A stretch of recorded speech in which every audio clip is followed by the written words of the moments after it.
Hi, I'm Rui Pereira da Costa, organizer of the Endomasters 2015.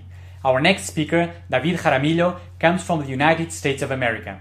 I'm really pleased to have such a distinguished speaker. David is Associate Professor of Endodontics at University of Texas Health Science Center School of Dentistry at Houston, but he started his clinical and researcher career way before. He is a former clinical assistant professor of endodontics at University of Southern California in Los Angeles, and he was also an associate professor at Loma Linda University School of Dentistry in California, where he was also clinic director for endodontics, endodontic course director for the International Dentist Program, and researcher at Center for Dental Research. David is currently a very active collaborator with the Department of Electrical Engineering, Electrophysics at USC Viterbi School of Engineering, and he has published as author and co-author more than 20 peer-reviewed articles, 3 book chapters, and he's working on 2 more chapters for new books in the field of endodontics and 1 chapter of endodontic microbiology. It is indeed a great honor to have David Jaramillo as a key speaker in this Endomasters 2015. His lecture will be about the new photo-induced photoacoustic streaming, a new and very promising approach to root canal disinfection. I'm sure you'll enjoy.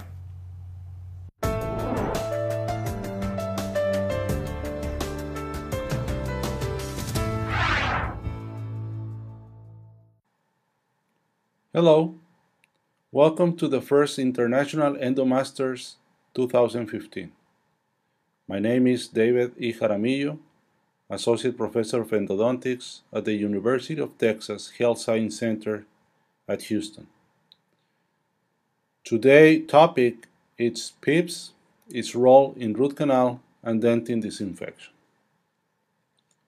Even though I am originally from the U.S., from the state of Arizona, I emigrated with my family to Mexico, where I did my endo training and my dental school.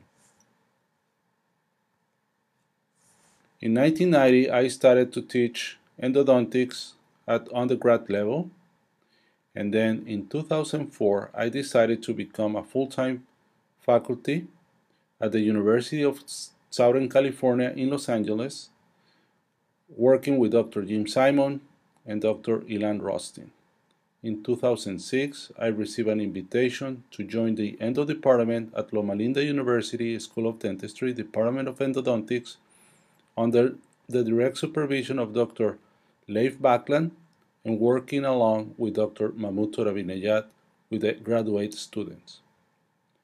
In March 2014, I received an opportunity to join the endo department here in Houston. Why I decided to come to Houston? Well, because here we have the largest medical center in the world where they see more than 7 million patients a year. So the research opportunities are infinite. Today, the objective of my lecture is to describe the effect of PIPS technology, demonstrate the efficacy of PIPS in root canal disinfection and dentin debris removal, and to compare the efficacy of PIPS to other irrigation techniques. As we all know, every time we clean and shape a root canal, the mechanical action of the file produces this microscopic layer, which we call smear layer. Especially in necrotic teeth, I'm concerned about what we are leaving behind within the dentinal tubules.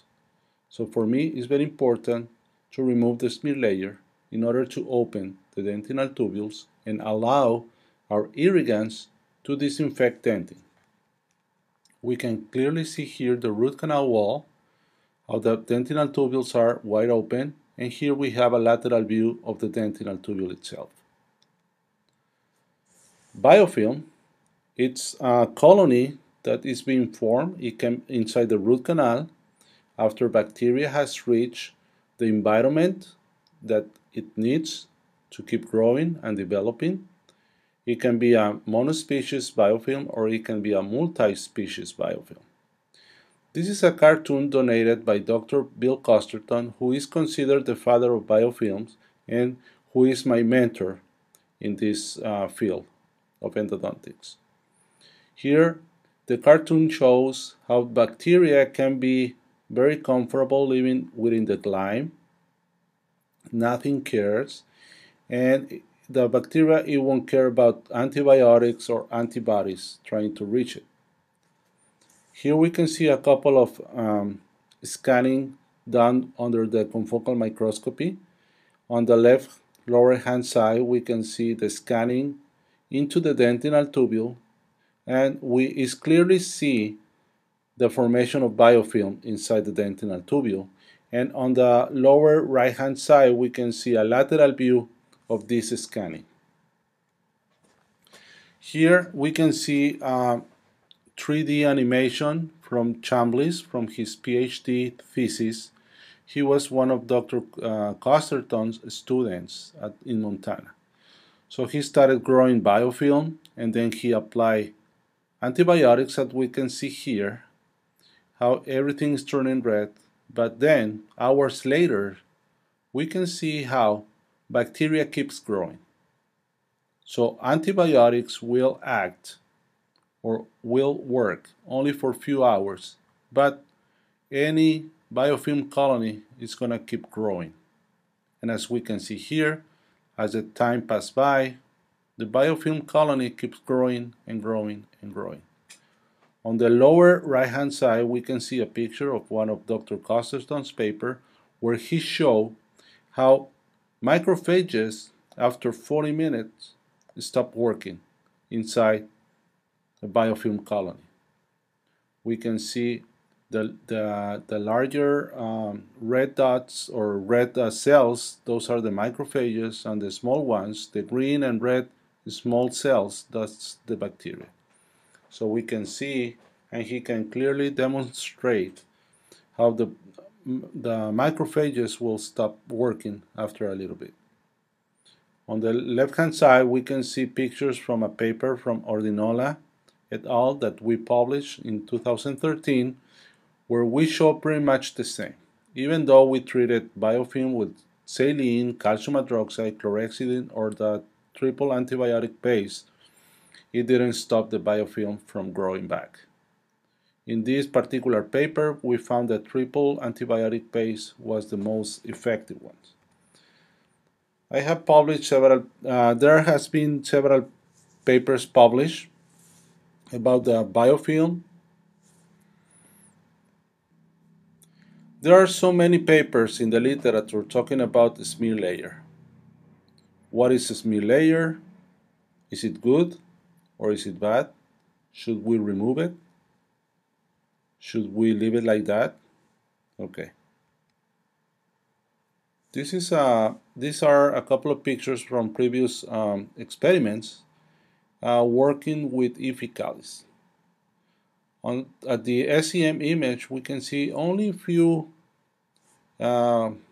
cells on the root canal surface, but this is the same specimen on the right side.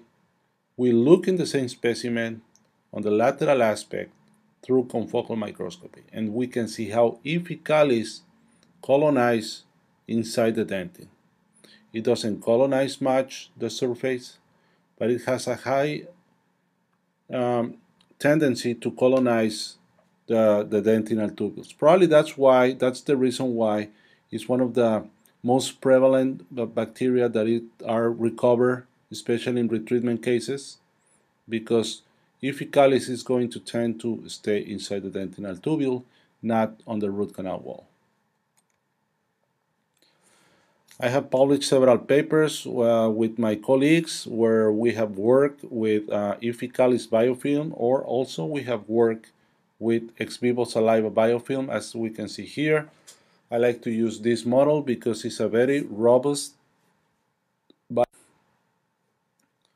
it's very thick biofilm that we can obtain. This is a 48 hours biofilm growth in the lab. Here, these are some cells within the dentinal tubules. This is the thickness of the layer in some aspects of it, compared to what the E. faecalis biofilm looks like under the SEM.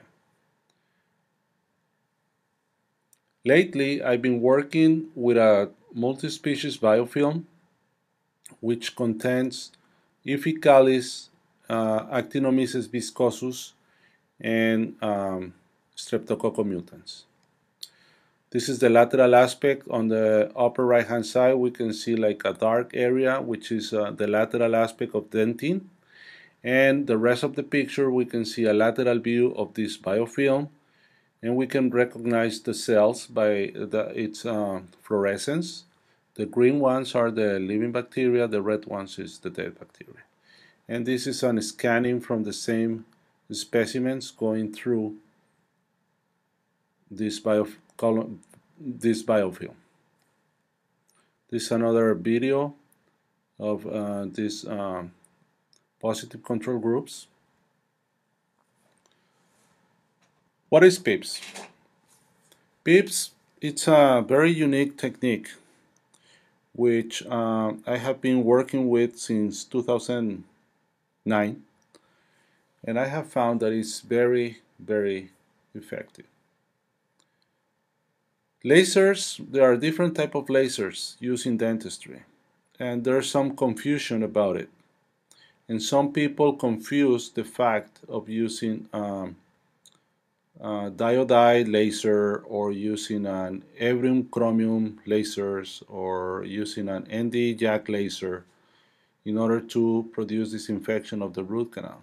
But none of these lasers are capable to work and be absorbed within the liquid as a lower power setting laser does, which is the Ebrium laser.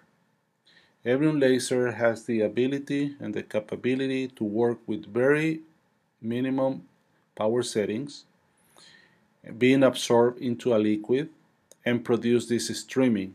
That is what makes it work.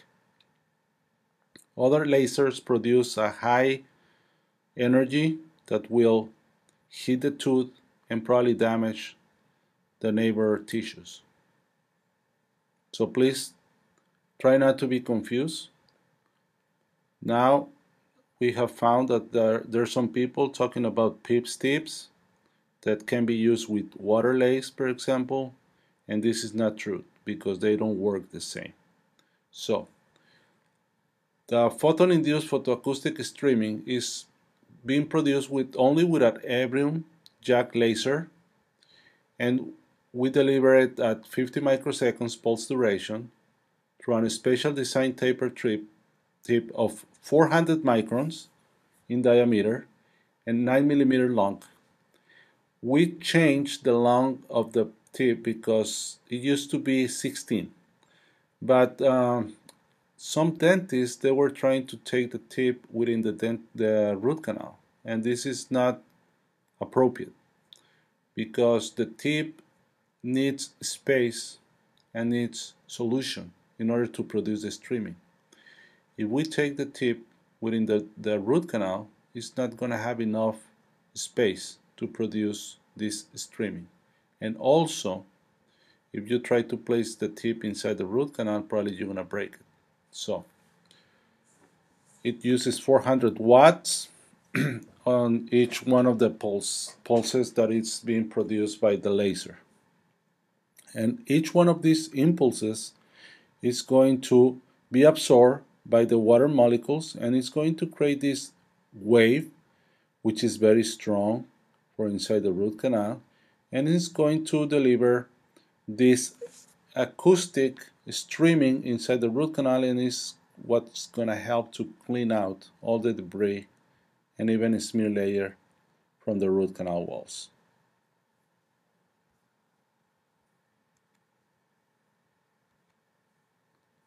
Sonochemistry, it's the part of the dynamic fluid studies where we can see that when we use PIPS and sodium hypochlorite, the sodium hypochlorite molecule is going to explode, and the chlorine ion will be released, and this will make the solution even more effective. That's why throughout our experiments we have always found better rate disinfection when we use sodium hypochlorite plus PIPS than only sodium hypochlorite or sodium hypochlorite plus ultrasonic irrigation. There's a big difference in between the streaming created by ultrasonic and the streaming created by PIPS. Because in one of the fluid dynamics studies that we have done, we have proved that with PIPS it's possible to create cavitation, which is not possible to be created by ultrasonic. So PIPS is being used with a very low energy of 20 megajoules at 15 Hertz on an average power of 0.3 watts. And as I said before, 50 microsecond impulses. This is a very low power.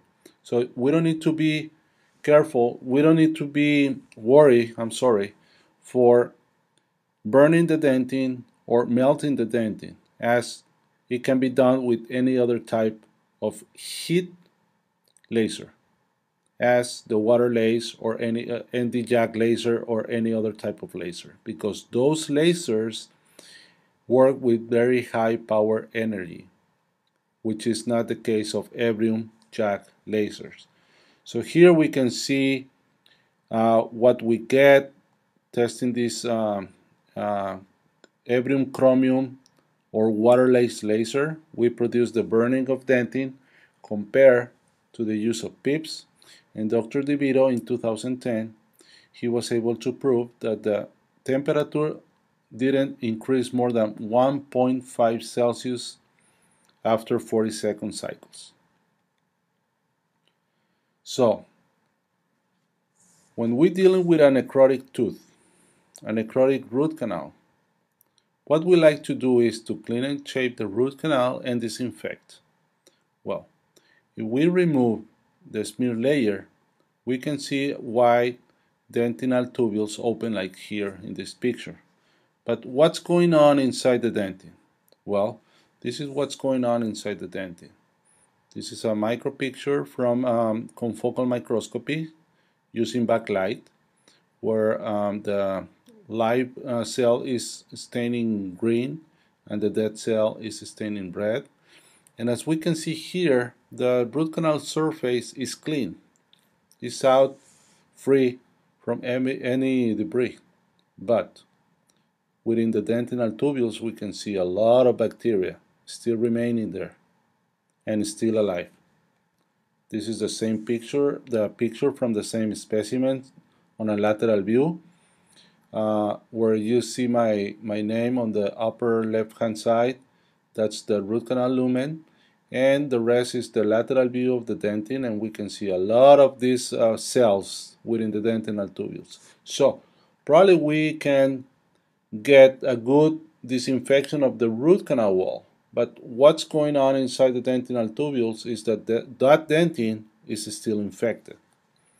Why is it important to reach inside the dentinal tubule? Well, in order to disinfect the dentin, we need to use an alternative irrigation technique, which can be either ultrasonic or, in this case, PIPS. What for? Well, if we're going to have a clean root canal wall, we also want to have a disinfected dentin, as we can see here on this picture.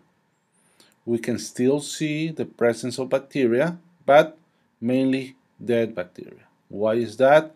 Because thanks to the streaming acoustic produced by PIPS, we were able to push the solution into that dentin, inside the dentin, and we were able to reach the bacteria inside these dentinal tubules and kill them. Because we gotta remember, look at this scanning from inside a dentinal tubule. We're coming from inside the dentinal tubule out towards the root canal wall.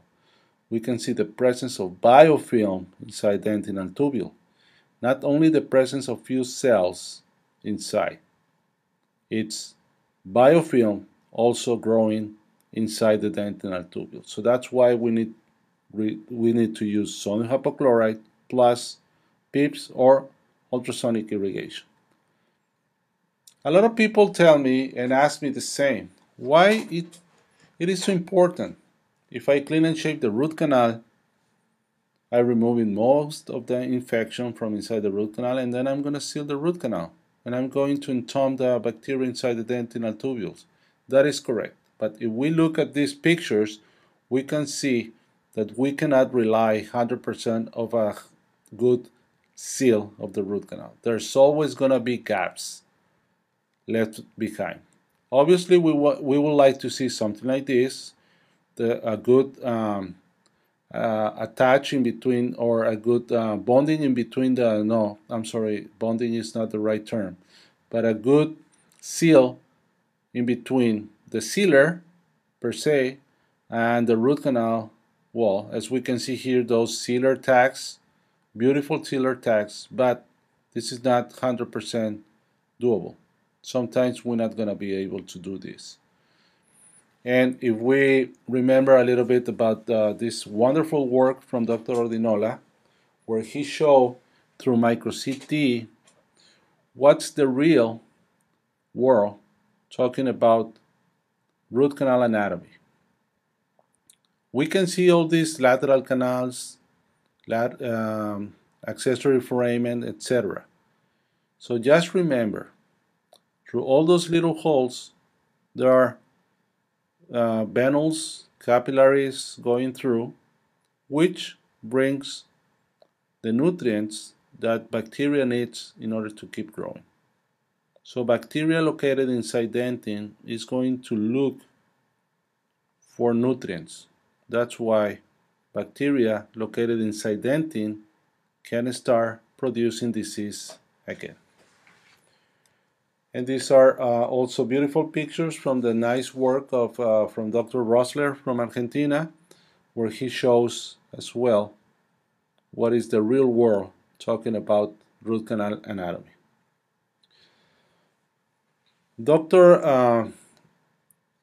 Boutsoukis from Greece, he was very kind, and I want to thank him for allowing me to use this video, where he shows why it's not correct to keep using the term passive ultrasonic irrigation. We should change it to ultrasonically activated irrigation or just ultrasonic irrigation. Why is that? Because it, by name and by definition, it cannot be passive. As we can see here on this video, the ultrasonic probe is having a constant contact with the root canal wall. On this next video, we can see, or we can mimic what ultrasonic does, talking about tissue dissolution. We speed up the clock to 45 minutes. We started with 20 grams of shrimp. I would like to thank Cybron Endo for allowing me to use these videos. And this is not a commercial. Nobody's paying for any honorariums or anything like that. But we can see how we got some weight loss on the content of the, in this case, shrimp. But something very important here is that the same sodium hypochlorite was maintained during the 45 minutes. If we replenish this sodium hypochlorite, it's going to be a totally different story, as we can see on this video. On this video, we are exchanging or having a constant exchange of sodium hypochlorite for 45 minutes. And as you can see here, very clear is how the tissue dissolution is taking place in a best way. So basically, after 35 minutes, we were able to totally remove or dissolve the tissue.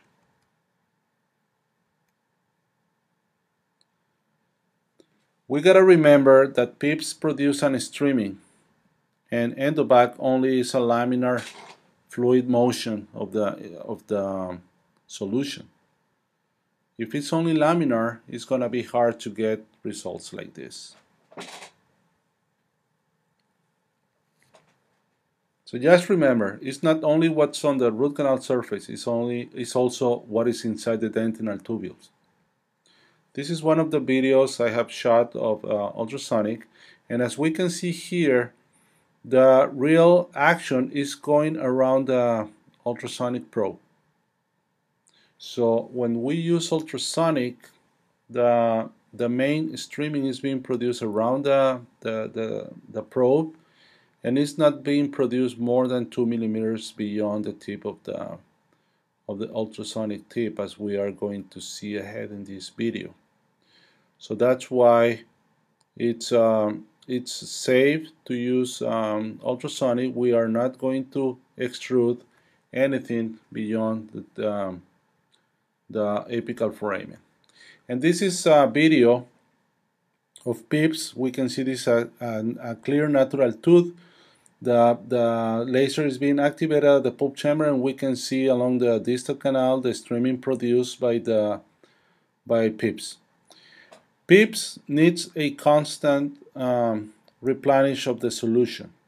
We cannot leave the pulp chamber filled with solution. All right, we need to constantly add more solution in order to make the PIPS works much better. This is the PIPS handpiece. We can see the tip. This is a quartz tip, and on the right upper hand side we can see the laser machine screen with all the parameters of the settings that we need to use. And in the lower center we can see the streaming produced by PIPS. And this is from Lloyd et al. Published this year in April, where the root canal of mesial roots from lower molars were clean and shaped with using ProTaper, and then were micro CT scan. Then those specimens were treated with PIPS and micro CT scan again, and we can see the difference, how clean the root canal looks after PIPS was used in different areas of the root canal.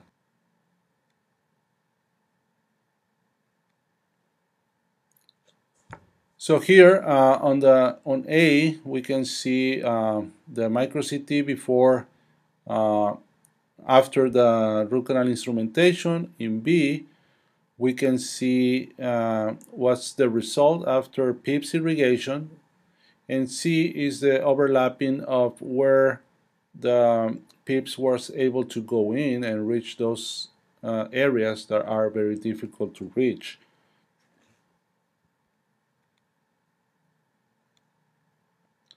So the protocol that we like to follow is to start with 30 seconds of sodium hypochlorite, then we do 30 seconds of EDTA in order to help us remove the smear layer. Then we follow with cycle of 30 seconds with water, again sodium hypochlorite 2 times, and water at the end. The water is in order to watch the previous solution and stop its action as well. This is one paper that I published on the dentin disinfection, root canal and dentin disinfection using PIPS. We found this, as I was telling you before, the Ificalis doesn't form a robust biofilm on the root canal wall.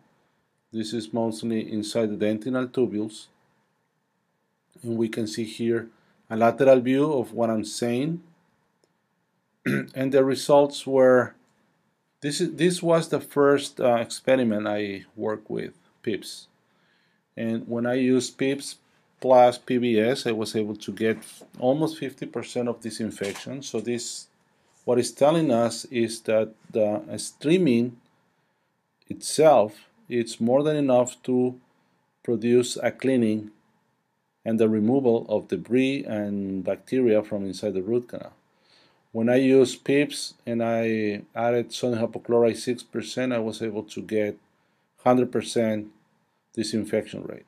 I know a lot of people doesn't like to see 100%, me neither, but in this case it was what I found. A lot of people also are concerned about the possible extrusion of sodium hypochlorite through the apical foramen, and that's something I'm going to talk about a little bit more ahead. So one of the projects I also did was to see the efficacy of passive ultrasonic irrigation versus PIPS on the smear layer removal. But again, we need to stop saying passive ultrasonic irrigation and we need to start talking about ultrasonic irrigation. We follow the scale of to the score, how to score the results, and this is what we found. This is ultrasonic irrigation at the coronal aspect, the middle aspect, and the apical aspect. And these are PIPS specimens, coronal, medium, or middle, and apical area. So the importance of this study that was done along with Dr. Rosas and Dr. Vandersloos, but it was never published, our results indicates that 20 seconds, only 20 seconds of PIPS is more than enough and is comparable if we use EDTA 60 seconds. So that talks about how important and how effective it's the irrigation using PIPS and the streaming produced by this technology. Then I also did dentin disinfection using PIPS compared to conventional irrigation using sodium hypochlorite 6%. I infected one rooted root canals teeth. Then after the treatment, I resected the apical portion and took it under the confocal, and also did colony forming units to see the growth of the bacteria after the root canal treatment or the irrigation treatment. And my findings were that when I use needle irrigation, I was able to get 83% of disinfection for 20 minutes. But when I use PIPS only for 1 minute, I was able to get 99% disinfection of dentin. There is no statistical difference, but talking about time, there's a big difference. We can get good disinfection rate with a needle after 20 minutes, but if we use PIPS, that disinfection rate, we're gonna get it after a minute of PIPS. Then, precisely because a lot of people are worried about extruding the sodium hypochlorite through the apical foramen, I wanted to try the Dakin solution. Dakin solution, it's dilution of sodium hypochlorite to 0.5%, but not only the dissolution. Also, we alter the pH. We gotta remember that the sodium hypochlorite has its ionic form when it's like that in the bottle, and when we alter the pH, we change this ionic form into molecular form of the sodium hypochlorite. So that makes it even more effective because the molecule is going to be able to go through the bacterial membrane, and that's why it makes it more effective. And the pH is being changed or switched from 12% to around 7 and 9 pH. and we were looking for how successful we were going to be using DACing solution plus PIPS, right? And also compare this to ultrasonic irrigation and needle irrigation. And as we can see here on the table, there was a statistical significant difference in between PIPS to ultrasonic irrigation and syringe. This was done, as I was saying before, because a lot of people is concerned about the extrusion of sodium hypochlorite. So what I want to tell you here, my message here is, if we are working with a wide open root canal, well, we can use sodium hypochlorite 6% with a needle during the root canal treatment, the cleaning and shaping phase. And when we are ready to do our final rinse, we can do final rinse with PIPS and a 0.5 DACing solution.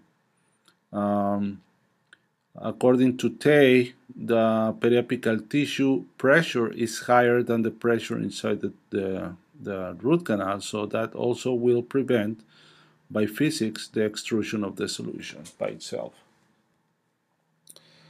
Dr. Ordinola and myself, we did this work in Loma Linda a couple of years ago, and it was published this year, where we used a very novel model using a bovine tooth, where we open a little window at the apical portion of this bovine tooth, and we cut 2 by 2 little dentin squares, and these squares were placed in a Holey device, and we grow biofilm on this for 4 days.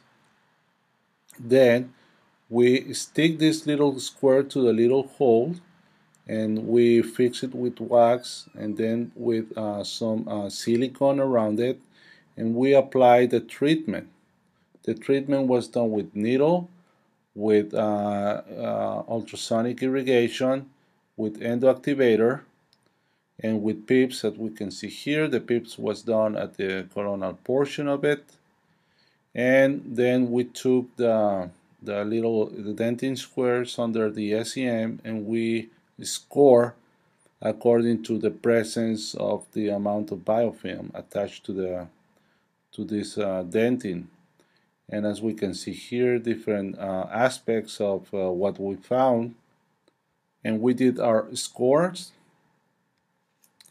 and we found a big difference in between all the groups. As we can see here, we found a very small amount of zero scores, which was the best.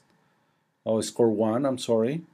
We found 107 with PIPS, 72 with ultrasonic irrigation, and the big difference in between the ultrasonic and PIPS to sonic and the needle irrigation is huge. So there was a statistical difference in between PIPS, ultrasonic irrigation, needle irrigation, and endoactivator. There was difference in between ultrasonic and needle and endoactivator, and there was no difference in between needle and endoactivator technique. And also here we see the results of the study that we have submitted for publication, talking about the particle image velocimetry, where we compare ultrasonic irrigation to PIPS, and we measure different spots to see what was the reachable distance with each technique. With PIPS, we were able to find that there was still some action 18 millimeters away from the tip of the tip, and with ultrasonic irrigation we were only able to see a little bit of action or streaming, only 2 millimeters more beyond the tip of the ultrasonic probe, but we didn't detect anything more than 3 millimeters away from it. It was a very interesting findings. So also I wanted to see and check the dentin disinfection in this model that I'm going to show to you, where I use a artificial glass root canal, and I position these dentin squares inside, and I apply either ultrasonic or PIPS technology. I grew bacteria on these dentin squares, as you can see here. They were positioned inside this glass root canal, and the treatments were done. I grow multi-species biofilm on each one of these specimens. Then I put it back into PBS. I froze. I took it under the confocal microscope and using backlight to measure the amount of cells left behind, to see the amount of living and dead bacteria left behind after the treatment. After the confocal scanning was done, I put it into liquid nitrogen and pulverized the dentin and seed it into Petri dishes on BHI agar for 24 hours. That was a way to see, doing two different techniques, the bacteria grow. One, the colony forming unit by the lab technique, and the backlight technique using confocal. And this is on each one of the dentin square. I did 6 different viewing spots on each one, and as you can see here, the presence of going through the dentin, we can see the presence of live and dead bacteria inside the dentinal tubules. And these are some samples from the same experiment. On the right hand side, we can see a lateral view, the presence of some live bacteria within the dentinal tubules, and the presence of some dead bacteria also within the dentinal tubules. And here we can see the surface of this dentin on the PIPS groups. Pretty much the dentin is free of any debris, and inside the dentinal tubules we can see the presence of some bacteria, mostly all of them dead. But the very interesting aspect of this study was that when we use PIPS, we found 97% of disinfection compared to 67% of ultrasonic irrigation. I'm sorry. And here we can see the results. Very amazing results, because on the PIPS group we can see 97% of dead bacteria compared to 32% of on the group of ultrasonic, and 16% on the group of conventional irrigation. Obviously there's a statistical difference, but not only this. If we look at the total biovolume values, we can see a big difference in between the amount of bacteria remaining inside the root canal and inside the dentinal tubules of these dentinal blocks. So this is very, very important. Here, this is a study going on right now. Unfortunately, working with histology is not easy, but here we have, I grew up bacteria in one rooted teeth for 4 weeks, and then I apply the ultrasonic irrigation and PIPS, and these are some preliminary data that I have. This is a group from ultrasonic irrigation. This is a study I'm doing with Dr. Olivares from Monterrey. And these are from the specimen of the PIPS group. So we can see a big difference in between ultrasonic irrigation. We can see a lot of bacteria still inside the dentin. As you can see here, those purple dots, that's bacteria, because this is brown on brown staining. and as we can see here on this PIPS group, we don't see that many. So that means that the streaming produced by PIPS, it produced some kind of like a suction force against each one of the dentinal tubules that will also help to remove the bacteria located inside the dentinal tubules. So we talk about the effects of the PIPS technology. I also demonstrate the efficacy of PIPS compared to other techniques. So I want to talk about a little bit about my mentors, and I like this phrase from my biggest mentor, Dr. Langeland, in endodontics, that it says, in pulp biology or in endodontology, opinions may differ, but only cells distinguish between facts and fiction. That means that a lot of people do good job in their offices, but we need to have the basis of research in order to do what we are doing and what is the best for the results of the root canals. Dr. Langeland,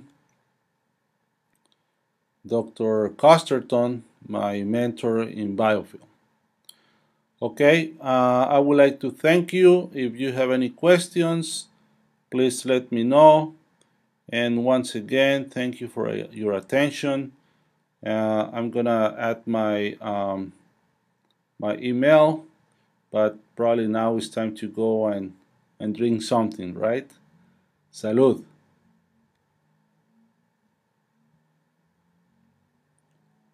This is my email address, so you can send me any questions you have. Thank you so much.